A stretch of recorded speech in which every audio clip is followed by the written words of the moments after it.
올여름 폭염 피해가 참 극심합니다. 지난 4일 경기도 여주시 기온이 40도까지 치솟았습니다. 올해 평균 열대야는 12일로 사상 최악의 폭염을 기록한 2018년을 뛰어넘었다고 합니다. 질병청에 따르면 올해 누적 온열 질환자는 1690명입니다. 지난해 같은 기간보다 44명이 많습니다. 지난 주말에만 5명이 숨지는 등 올해 들어 폭염 사망자도 14명이나 됩니다. 폭염에 폐사한 가축도 25만 8천여 마리에 이르고 수온 상승으로 양식장 피해도 심각합니다. 이렇게 기록적인 폭우와 폭염으로 밥상 물가도 치솟고 있습니다. 농산물은 지난해 대비 9%나 올랐고 채소류 가격은 전월 대비 상추가 무려 57.2%, 시금치가 62.1%, 배추는 27.3% 등 급격히 상승했습니다. 앞으로도 폭염 재난이 지속될 전망인 만큼 당국은 피해 예방에 만전을 기해야 합니다. 특히 전기요금이 무서워서 에어컨, 선풍기를 켤 엄두도 내지 못하는 에너지 빈곤층과 야외 노동자에 대한 특단의 안전대책이 아주 절실합니다. 민주당은 어제 농수산물 유통 및 가격안정법 개정안을 비롯해서 양곡관리법과 한우산업지원법 등 개정안을 당론으로 채택했습니다.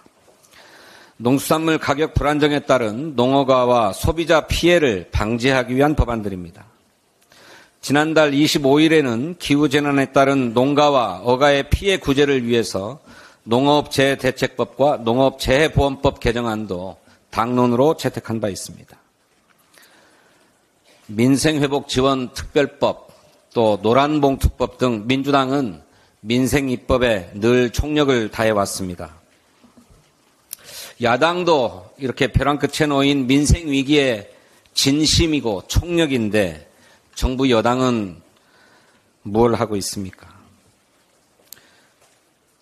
중독이 되다시피 한 거부권 행사로 민생을 말려주기려 하고 있습니다.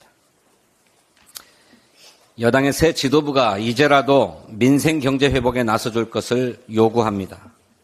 마침 어제 국민의힘 한동훈 대표가 폭염기에 취약계층 전기료를 감면하자 하는 법안을 여야가 민생법안으로 협의하자고 제안했습니다.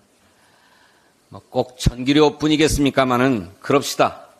전기료 감면뿐만 아니라 시급한 민생입법에 물꼬를 트기 위한 정책위 의장 간의 논테이블을 구성하고 여야 협의를 시작합시다. 한 대표가 민생의 진심이라면 반대할 이유가 없지 않겠습니까? 신속한 답변을 기다립니다. 어제 국내 주식시장은 미국 경기 침체 및 이란, 이스라엘 중동전쟁 가능성이 높아지면서 블랙 먼데이가 되었습니다. 코스피 시장은 역대 처음으로 200포인트 넘게 빠지면서 2450선이 무너졌고 코스닥 시장도 88포인트 하락했습니다. 오후 들어서 두 시장 모두 4년 5개월 만에 서킷 브레이크가 발동됐습니다. 지난 금요일 이후 거래일 이틀 동안에만 시가총액 330조 원이 증발했다고 합니다. 그런데도 대통령과 대통령실은 전혀 비상하지 않은 것 같습니다. 지난주에 발표된 미국 실업률 상승과 중동 지역 긴장감 고조는 예견된 상황들이었습니다. 그런데도 대통령실은 어제 긴장감을 갖고 24시간 시장 동향을 모니터링하고 필요시 컨틴전시 플랜에 따라 긴밀하게 대응할 것이라고 밝혔습니다. 시장은 이미 비상 상황인데 필요하면 대응하겠다니 인식이 참으로 안일하기 짝이 없습니다. 윤석열 대통령은 이런 비상시국에도 여름 휴가를 떠났습니다. 1,400만 개미 투자자들이 이렇게 위급할 때 대통령은 대체 어디에 있습니까? 윤석열 대통령이 직접 대응책 마련에 나서기를 바랍니다. 전문가들은 미국 경기가 침체 초입에 있으며 최근 나타난 미국 주식시장의 하락은 이제 시작됐다고 보는 게 타당하다, 이렇게 지적하고 있습니다. 이스라엘에 대한 이란의 공격이 현실화될 경우에는 우리의 지정학적 리스크가 확대되면서 국내 주식시장의 급락이 재발할 가능성도 크다고 합니다. 중동과 동아시아를 잇는 원유 운송로 안전 확보와 금융시장 불안이 실물 경제로 전이될 가능성을 차단하기 위한 정교한 대응책 마련이 시급합니다. 대통령이 직접 비상대응 체계를 지휘하고 민생 안정을 위한 컨틴전시 플랜이 즉각 가동될 수 있도록 나서줄 것을 촉구합니다. 하나 더 말씀드리겠습니다. 지난 8월 1일 인천 서구의 대형 아파트 지하주차장에서 전기차 화재가 발생했습니다.